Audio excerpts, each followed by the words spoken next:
Okay, tanungin ko po kayo dito sa usap-usapan din po ito ng marami sa ating mga kababayan, 'no. Ano po ba ang basa niyo dito sa naging resulta ng senatorial election? Mukha bang in terms of numbers, mukhang nakapabor po ito kay Vice President o not necessarily?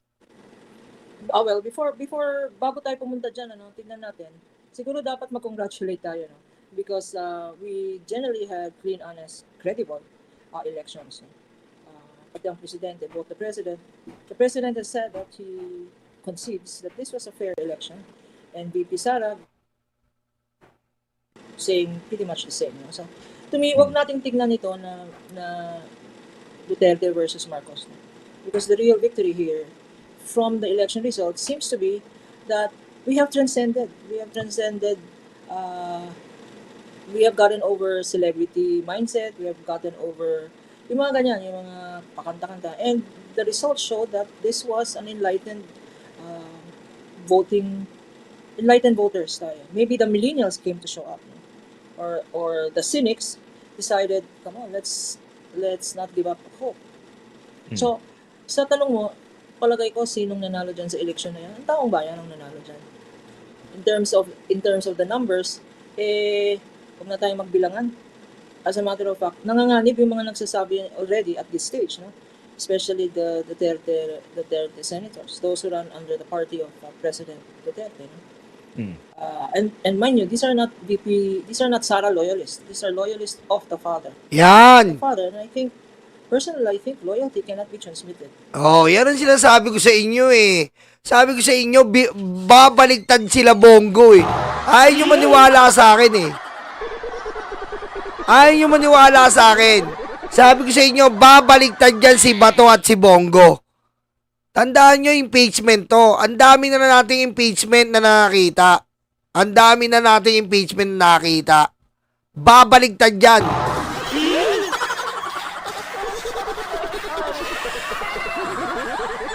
Is serving. They still have voted in honor of the father who they serve, President Duterte. And sa palagay ko, pag nagsasalita sila na, lalo na meron isang sitting senator na nagsabi na he has already projected his vote ni hindi pa nag-uumpisa, no? Ang impeachment hearing. For instance, I'll name him, Robin Padilla. Robin, salamat sa'yo ha. Robin, salamat talaga sa'yo. Dahil sa'yo, wala nang artista. Salamat, Robin. Di ba? Yan po ang kinakailangan. At yan po ang tatrabahuin ng prosekusyon na maaaring dapat, di ba? Kung hindi talaga, ang gagawin ng prosecution po, kailangan mag-inhibit tong tatlo. Kasi po, sa mga eleksyon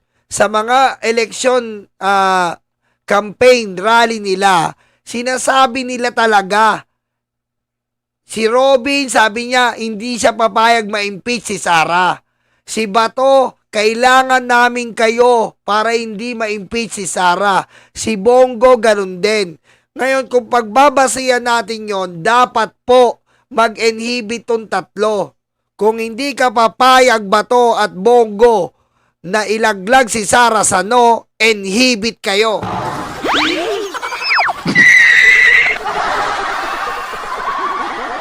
Impeachment judge. Sinabi na nga yung boto niya, hindi pa nag-umpisa. Alam mo kami mga practicing lawyer, pag ganyan may bias ang judge. Simple lang yan eh. Meron tayong procedure sa regular courts. But I don't know if... Oy, shoutout sa mga umabol ha, mga late to mga to, Muchacha, Tiger Eyes, Black Widow, shoutout sa mga Your Filipina Face, late. Olivia Ranquillo, Ma'am Lynn Tamori. Lahat ng mga nagsasabi na mag-vote sila even before the impeachment court is convened, that they will vote against the impeachment, that means they have prejudged the case. Ang tawag namin lawyers dyan, ang regulation, it is disqualification. Or they should voluntarily inhibit themselves. Kaya nga eh.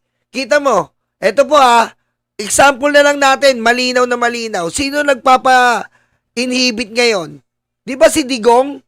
Nagpapa-inhibit siya ng 2 judge sa ICC. Bakit? Kasi nga, nakita nila yung profiling. Oh, Di ba? Si Digong sa ICC, pinapatanggal niya yung 2 judge. Oh. Oh. Yun. Kaya dapat tanggalin yung 3 na yan.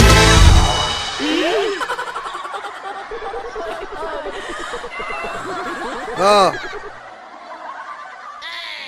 Kasi sa korte, ang nagde-decide ng inhibition is the judge himself or herself. Makonsensya sila kung hindi sila maka-impartial. Kasi pag nabasa ko ang oath of office dyan, or sa rules of impeachment, yung old rules of impeachment, no, talagang ang operative word dyan, ang pinakamahalaga dyan, Christian, political neutrality. Kung hindi sila politically neutral, di mag-inhibit na nila. He will be the one judge. Yes. Ang i-judge dito, hindi lang ang VP Sara. Yes. Ang i-judge dito ng taong bayan ay ang impeachment court.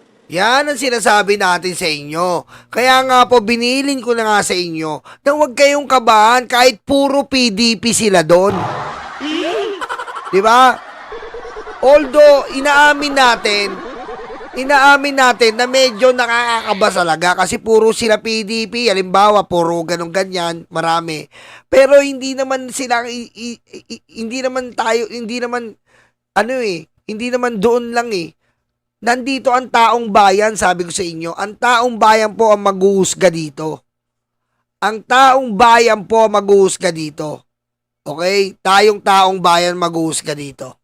How did they dispense justice? How did they follow the rules of law? How did they appreciate evidence?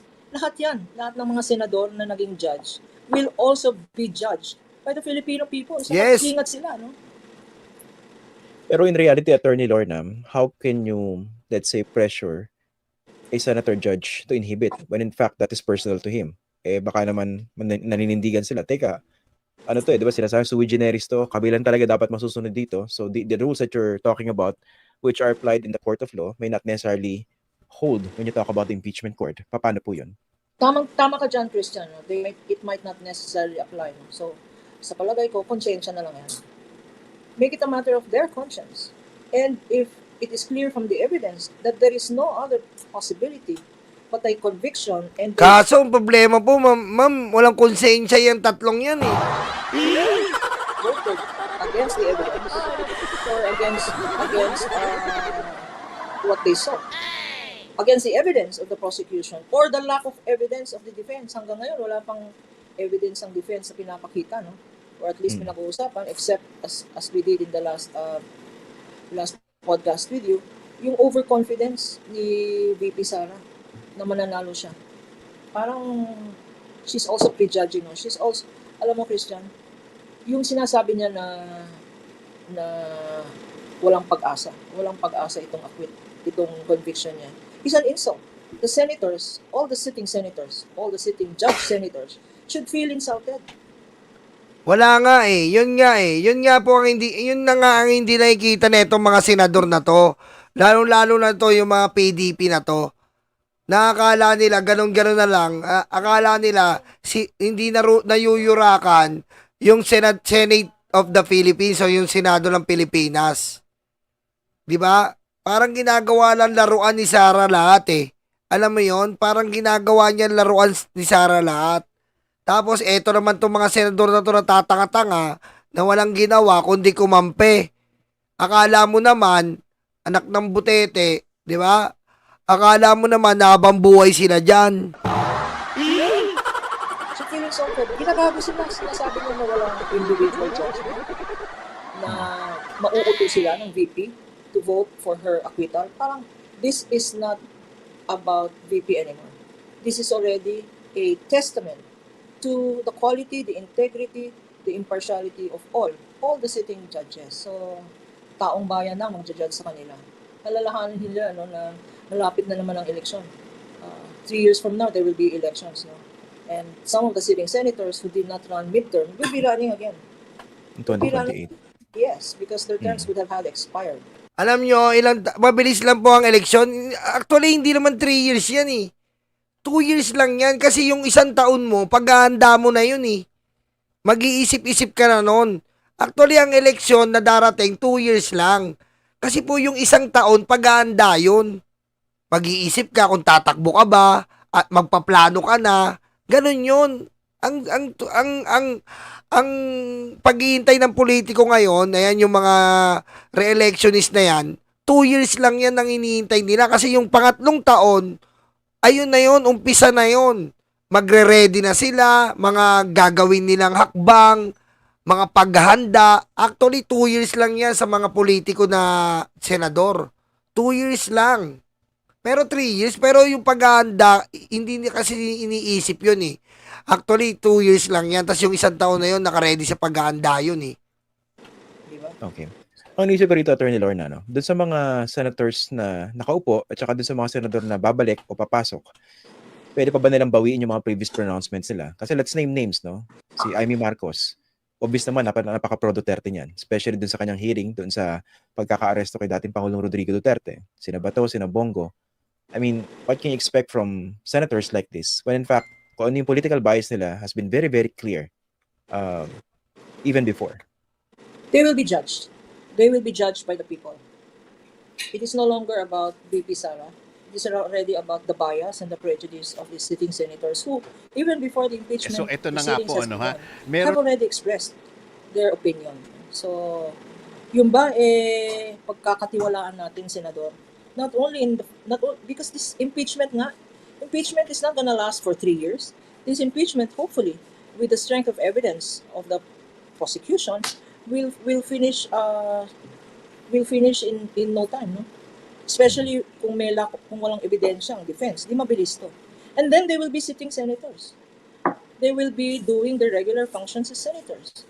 What confidence will the public give them if that is how, kung ganyan sila nag-rule, na obviously hindi nagpapauto sila o naniniwala sila na their best interest lies in being political, in siding with one side without listening to the evidence or appreciating the evidence, sila ang matatalo dito sa buong exercise na to.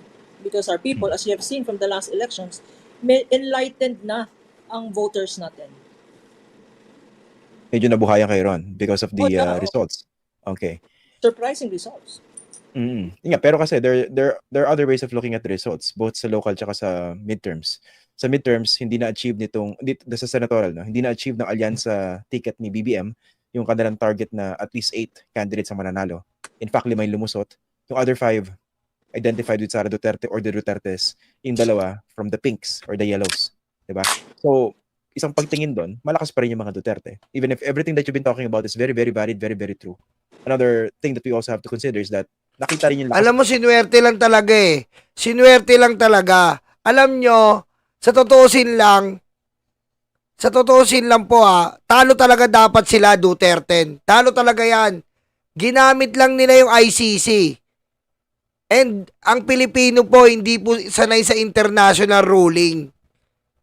Lahat po tayo dito, miski ako, miski kayo, hindi tayo sanay sa ICC. Kaso ginawa nilang stepping stone ng mga hayop na Duterte na yan, yung ICC. Sabayan pa ng fake news. Yan naman po eh. Alam nyo naman ang Pilipino, mahilig sa drama.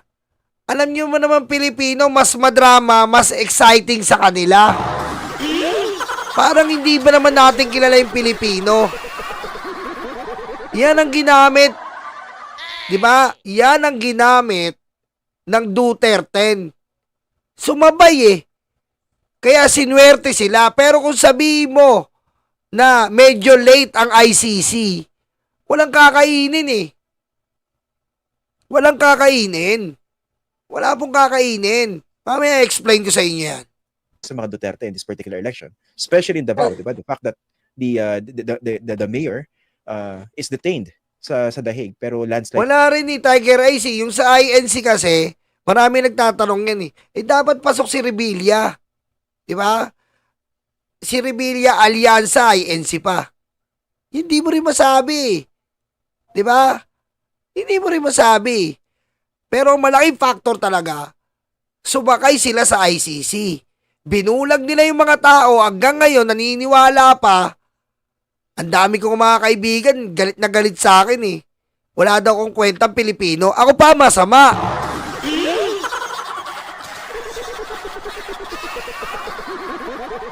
Oh. Ilang mga kumpare ko nga nagsusuntukan eh.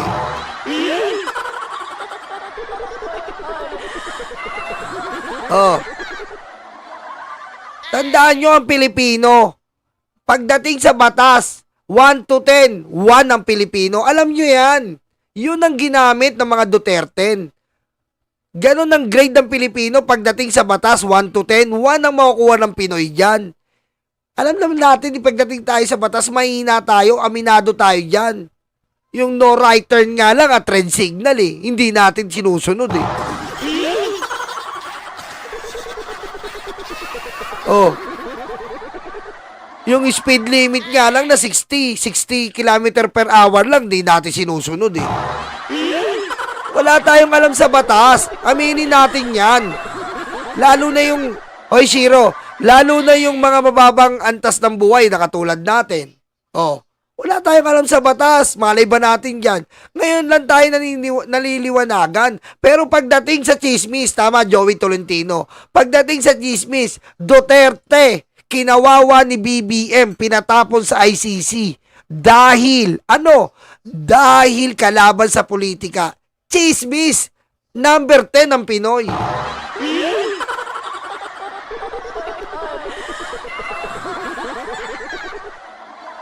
Oh. Pero sabihin mo, explain mo, hindi pare, ganito kasi yan eh. Sa international law, ganito yan. Kailangan sumunod tayo sa Interpol kasi yung Interpol, hindi pwede mawala yung relasyon kasi pag nawala yung relasyon, ay, di totoo yan. Basta kinawawa si Digong. Hindi totoo yan. Pilipino yun eh. Yun, gaganon din ka na, hindi ka patapos. Pilipino yun. Yun ang usapan. Tinapos sa ibang bansa. Ba't hindi dito? Ano yun? May korte tayo. Oh. Yun ang ano sa'yo eh. Real talk. Eh may korte tayo dito. Eh bakit doon? Oh. Wala bang korte rito? Oh. Oh. Ganun ang Pinoy.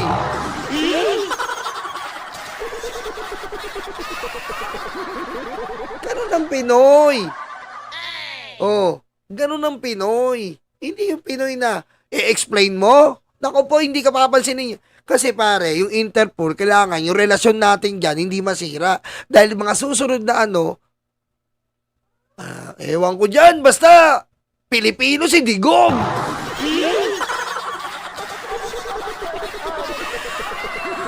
Yun eh. Putik, kultura ng Pinoy. Pinoy ka, hindi mo alam. 1 to 10, pagdating sa batas, 1 tayo. Sa chismis, 12. Oh. Haluan mo pa ng drama. O, ikaw nga lang eh. Haluan mo ng drama. Pumunta ka kay Rapi Tulfo. Oh, nakita mo. Naabutan mo na yung umiiyak. Saka maaawa dun sa umiiyak, di ba? Pero hindi mo alam, yung umiiyak, yung pala yung nanaksak. Oh. Ganun yun eh. Ganun tayong Pinoy, huwag tayong maglokohan dito. Di ba? Oh.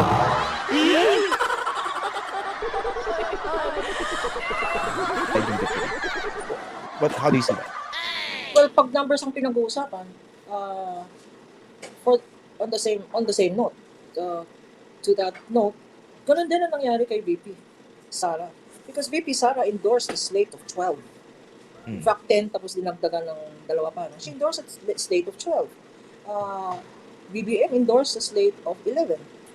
In terms of numbers, if you're talking numerical numbers, mas dihado si VP because apat lang atang nakalusot. No? There's Bongo, there's Bato, Amy Camille. Amy Camille, we don't know. No? Amy, yes. Camille, we're not sure. Marcoleta. And then is Marcoleta. So, if you're just talking numbers, that's 5 versus 6. So it's not a function of numbers. Pero ang pinagkaiba, Attorney Lorna, yung mga kandidato ni BBM, hindi naman siguradong they would toe the line and vote for the conviction. Whereas yung mga kandidato identified kay Duterte, mukhang nandun yung loyalty at matibay. Ako, if I were part of the prosecution team, Hindi ko iintindihin yung sino bang kampi kay VP, sino bang kampi kay BBM, sino ba. Hindi ko intindihin yun. Just do their job. Just focus on the evidence, focus on the law. Focus on what is right, focus on the target. 7 articles of impeachment. Christian, pwedeng maging 3, pwedeng maging 4, pwedeng in other words, hindi naman kailangan 7 ang improvement. Oo. Para malaman ng mga nakikinig, no? An impeachment case is not a criminal case. You don't need proof beyond reasonable doubt. Yes. Not like a criminal case, no? Kung sasandigan ito, kung may 1% doubt, walang conviction yan. But this is an impeachment court, no? You don't even need the quantum of evidence. Yan ang sinasabi ko sa inyo. Yung sinasabi ko sa inyo, hindi ito korte na yung kailangan absolute na mapatunayan mong may kasalanan. No. Kaya nga sabi ko sa inyo, malaplap lang natin. Diba? Yan ang sinasabi ko sa inyo, mga libag. Hindi naman ako, para sa akin hindi natin kailangan manalo. Malaplap lang natin yung ebidensya. Malaplap lang natin yung bangko. Doon lang tayo, mga libag.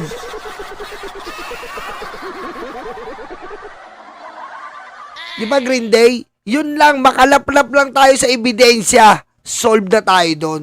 Kasi gagapang na yun eh. Gapang na po yun. Yun na ang pinakaantay natin. Sabay matatapos pa to si Ombudsman na protector ng SALE ng Duterte. Eto na yung iniintay natin eh. Eto yung iduduldul natin sa mga mukha nila na ang umaapaw ang pera ng mahihirap na Duterte. Diba? Hindi natin kailangan tapusin hanggang dulo ito.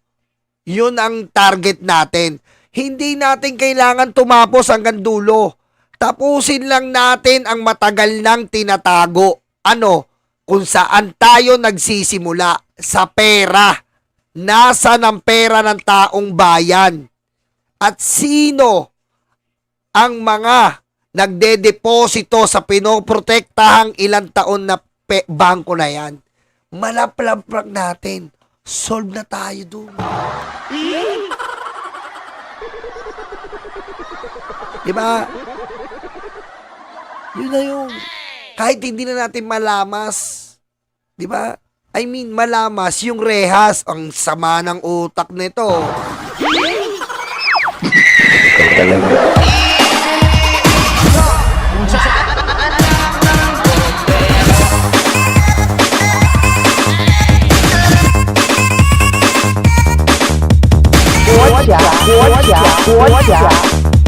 Xi Jinping.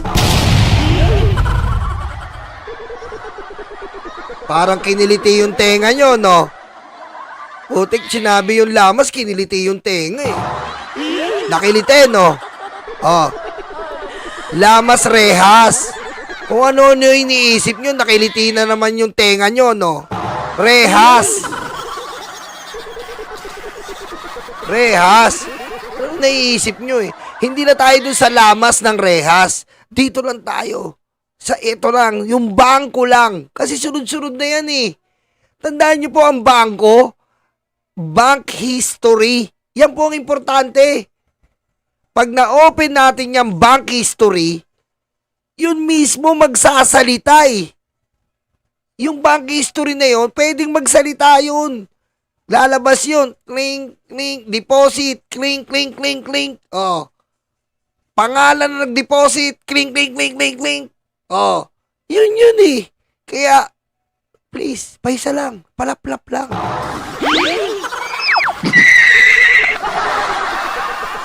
Tama, may paper trails. Diba? Para sa akin i-disregard na ako para sa akin, yung assassination. Ayoko yung part na yan eh. Boring. Gusto ko dito sa bank history. Kasi yung bank history po, joint account to. Tandaan nyo huwag niyong kalimutan joint account yang kontrobersyal na bank account. Kasama si Digong. Ngayon, pag nakita natin yon, tapos na ang laban. Diba? Yan ang dumali kay Erap Estrada. Nagkagulo-gulo. How many steps, Your Honor, Mr. Chair, are you with Joseph Ejercito Estrada? I am 5 steps away. Are you sure, Miss Clarissa Ocampo? Yes, sir, Your Honor, Mr. Chair. Are you sure that, Mr. Erp Estrada, you are 5 steps away? Can you describe it? 1, 2, 3, 4, 5.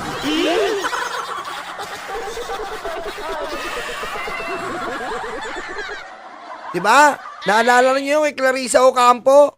Miski yung hakbang na nakita niyang pumirma si Erap Estrada. Oh, pag bangko ang usapan, iba na ang damdamin ng isang tao diyan, yung Pinoy, iba na. Iba na yan.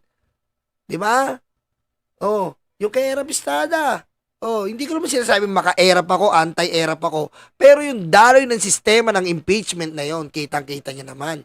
'Di ba? Yung kay Corona, oh, yung dineliver ni Miriam Santiago. Oh, kita nyo, yun. Yung kay Napoles, oh, dineliver din ni Miriam Santiago. Paano ka nagkaroon ng ganitong ari-arian? Ilan ang bangko mo? Meron kang bangko na umaabot na 400 plus bank account. At meron kang 27 na ano. Basta mga ganon, di ba? You don't even need preponderance of evidence. No? You just need to show that the evidence is strong. That would make a reasonable mind convict or acquit. Ganun lang. Hindi rin civil case to. Hindi naman kinokolekta yung 165 million na misappropriate ng VP. No? That is for another day and another court. This is an impeachment court. So mas madali ang quantum of evidence. Opo. Yeah, I understand that very clearly. Kaso, that same point can also be used by some senator judges as an excuse to vote one way or the other. Totoo yan, totoo. Kasi yun nga eh. Totoo yan, Ma'am Linta More. Ang importante po kasi dito, yung controversial na donation, yung monthly donation na 33 million sa joint account.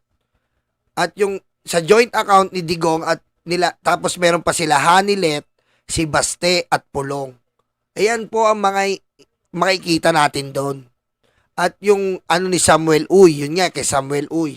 Meron pa yung deposit ng Pogo na sinasabi ni Trillanes. Ayan na yun eh.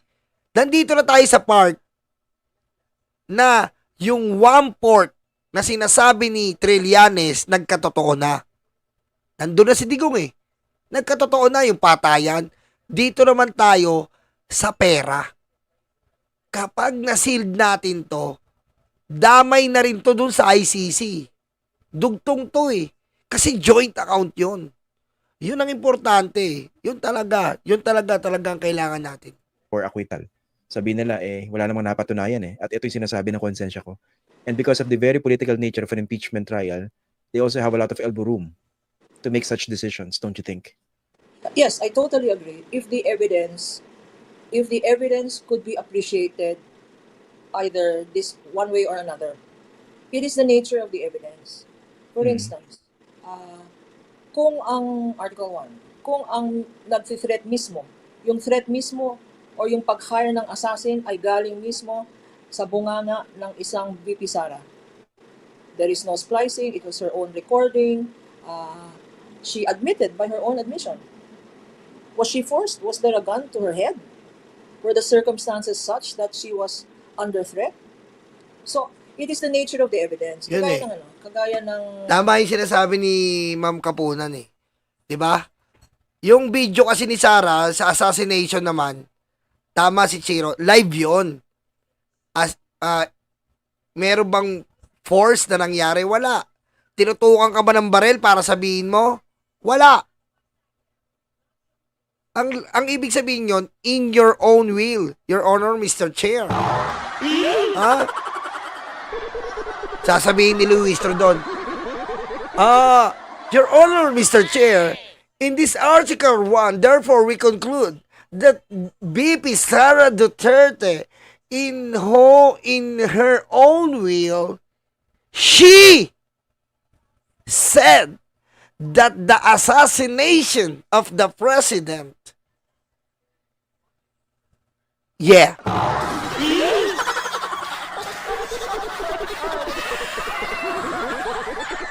Diba? Ayun ang sasabihin niya doon. She said also that this is not a joke. Joke. No joke. Am I right? Joke, no?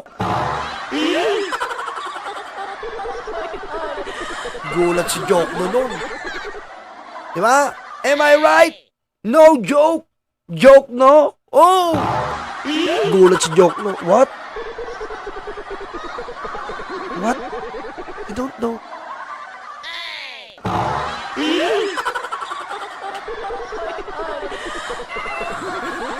Confidential funds.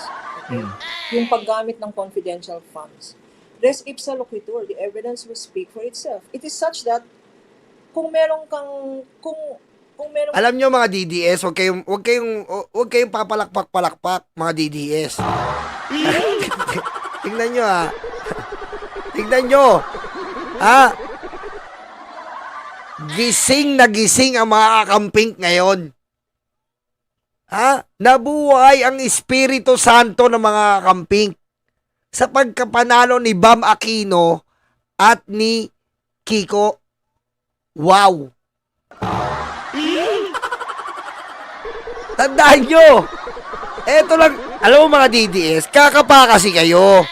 Sabi nga ng lolo ko, kakapain mo apo kung kailan magandang pumasok.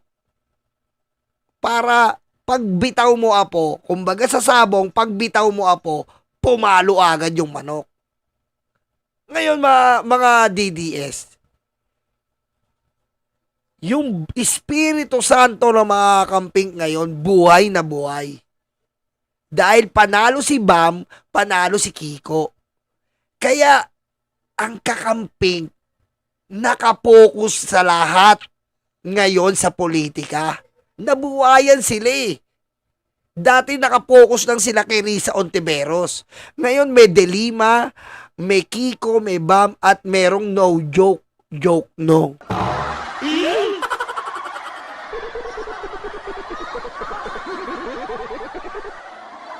Kaya, kung ang impeachment na to ay magiging biru-biruan lang at paglalaroan nyo, mag-ingat kayo. Kasi nga, ang nakapaligid at nakatingin sa inyo, hindi lang kaming loyalista. Buhay ang Espiritu Santo ng dilaw at kakamping. And hindi sila biro. Nakita nyo naman. Si Bongo, hindi ko matatawag na number 1 yan. Scammer yan eh.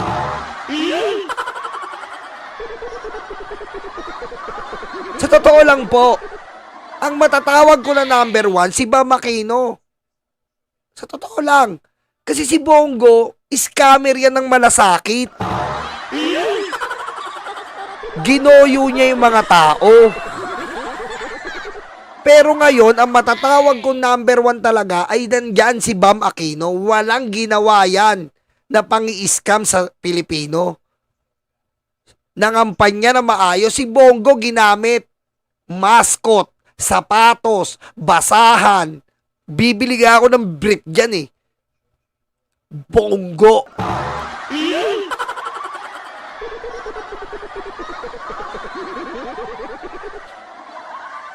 Diba? Kaya tayo nakaanda. Kasama namin ng kakamping kahit medyo nagtatampo kami. Pero nakalipas na yung kakamping, diba?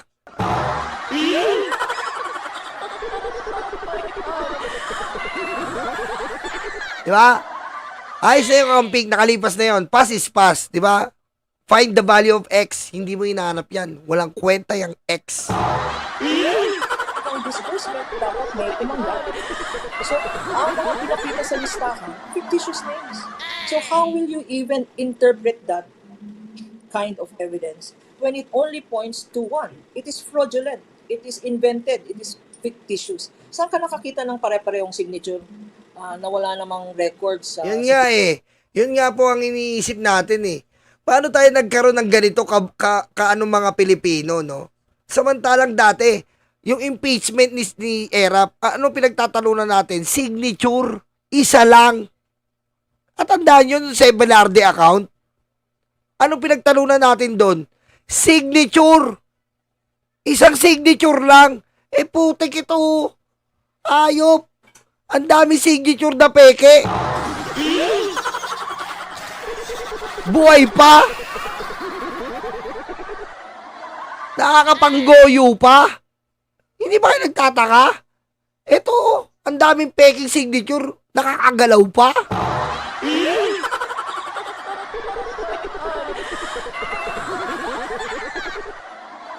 Statistics of place of birth, no? So Christian, to your point of it can be interpreted because of the quantum of evidence in favor of the prosecution or in favor of the defense. I disagree.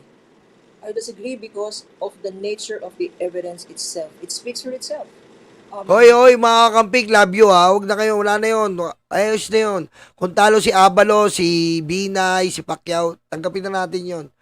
Kung lagi natin iisipin yan, sabi ko nga sa inyo, wag na. Tanggapin na natin, nandiyan na yan eh. Kung may dayaan, antayin natin yung resulta, tsaka tayo pumasok. Kung wala pa hanggang ngayon, move tayo, dire-diretso tayo, wag tayong uminto, dire-diretso. Dahil ito pong impeachment na to, importante to. Diba? Importante to, kahit puno ng PDP kahit puno ng PDP ang mga senador. Hindi na po TV ngayon. Kung yung TV nga, nagwawala ang mga tao. Tandaan nyo ha, kung yung TV, panahon ni Erap, nagwawala ang mga tao, lalo pa kaya ngayon? Lalo pa kaya ngayon? Iduldul mo sa tao yung winalang yan, isarang pera. Ewan ko, hindi magwala yung tao, tapos poproteksyonan nyo. Ngayon talaga magkakaalaman sabi ko sa inyo. Ngayon po magkakaalaman talaga. Dahil pag nandun na sa jury ng Senado, iduduldul na po ang mga ebidensya. At kapag yung defense po ay hindi sumagot-sagot na maayos, wala na to. Tapos sasabihin nyo, not guilty si Sara. Iba na yun.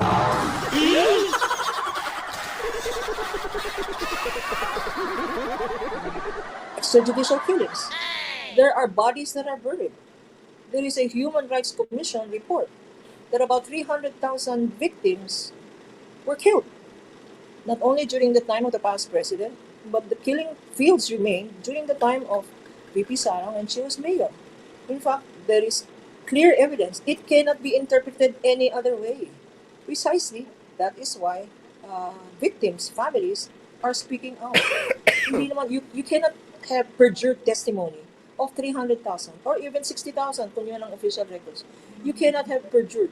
Hindi ka makakakuha. Hindi mo pwedeng sabihin na yung 60,000 pamilya na yan na nagkaroon ng extrajudicial killing na victim, lahat ginawa ng false statements. Tingnan mo. Yan po. Ayan po ang kailangan natin dyan. On the basis of kami ay para sa taong bayan. Kami ay para sa public interest. And yet they vote in terms of their own self-interest.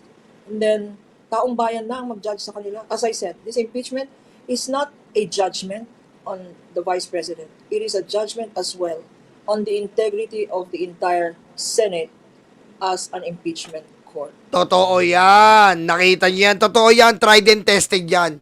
Hindi po to impeachment ng ni VP Sara. Ha? Ngayon, may kabadin niya mga senador na yan. Tandaan nyo. May kabadin niya mga senador na yan. Dahil pag kinontra-kontra nila to at kitang-kita naman na umaapaw na ang ebidensya, hindi po bulag ang mga tao ngayon, lalo na ngayon. Kung yung TV, dati at radyo, nakatutok tayo sa impeachment ni Sara, ni Corona, ni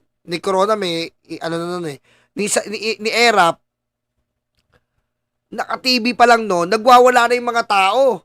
Eto, ano pa to? May social media na.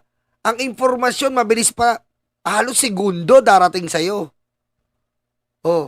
Live telecast, katulad nitong ginagawa ko, nakikita nyo ako, gwapo.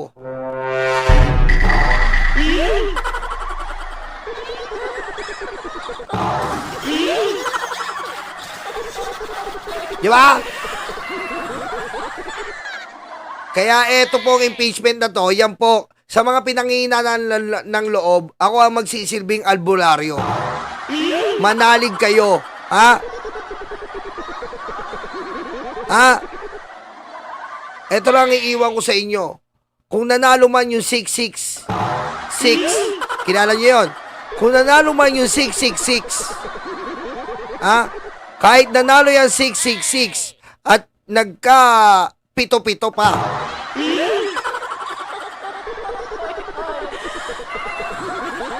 Ang taong bayan ang magwawagi dahil tayo ang mag 8-8! 8-8! 8-8! Daddy! Mami! Daddy Armin! Daddy, Mami Irene, hindi mo na yung 6-6? Crime water against humanity! Ha? Nanalo yung 666. Talo yung 7-7.